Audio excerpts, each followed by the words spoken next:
Good morning, everyone. Namaste. I am going to call on Archangel Michael to clear, cleanse the space of any negative or lower vibrations from your mind, body, and soul, placing the white light of protector on you with the blue seal. And we are going to be reading more out of I Don't Believe Everything That You Think. Why your thinking is the beginning and end of suffering. Absolutely agree with that.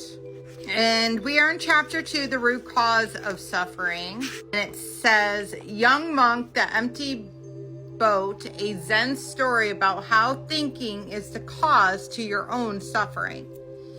A long time ago, a Zen monk lived in a small monastery in a forest near a small lake. A few senior monks occupied the monastery while the rest were newcomers and still had much to learn.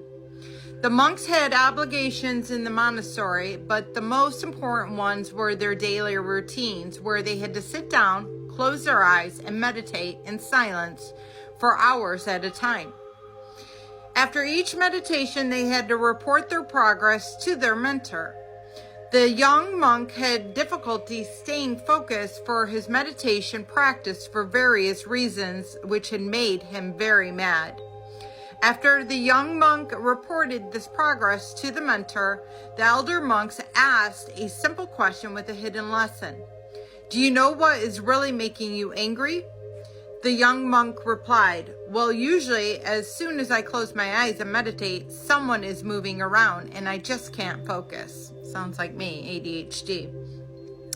I get agitated that someone is disturbing me even though I know that I am meditating. How can they be more considerate? And then when I close my eyes, again, try to focus on a cat or a small animal might brush past and disturb me again. By this point, even when the wind blows and the tree branches make noise, I get angry. If it is not enough, the birds keep on chirping and I can't seem to find any peace in this place. The elder monk simply pointed out to his pupil, I see that you have become angrier with each interpretation you encounter. This is exactly the opposite of the point of your task is when meditating. You should find a way not to get angry with the people, animals, or things around you that disturb you during this task. After their consultation, the young monk went out of the monastery and looked around to find a place that would be quieter so that he could meditate peacefully. He found such a place as the shore of the lake that is nearby. He brought his mat, sat down on and started meditating. But soon a flock of birds splashed down in the lake near where the monk was meditating. Hearing their noise, the monk opened his eyes to see what happened. I'm going to bypass some of this. So essentially, he found that there was a boat by a pier, and he took the boat, and he realized if he took a boat, he could meditate peacefully there. My advice to you in 333 on the timer is what I do with ADHD is I meditate for like an hour in the morning before I really kind of even wake up or get out of bed. And for me, I find that because I'm in a restful state at that point and I'm not quite up yet, I don't have things on my mind. It's very easy for me to meditate and connect with God and my team of light on the other side. So if you struggle with meditation, guided meditations are a great way to really start out.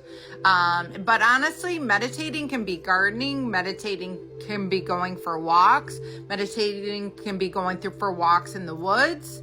Anytime you are alone with your thoughts, you're freely allowing them to come through without any judgment, and allowing that, to really kind of be processed and without the outside noise of, the television, a friend talking.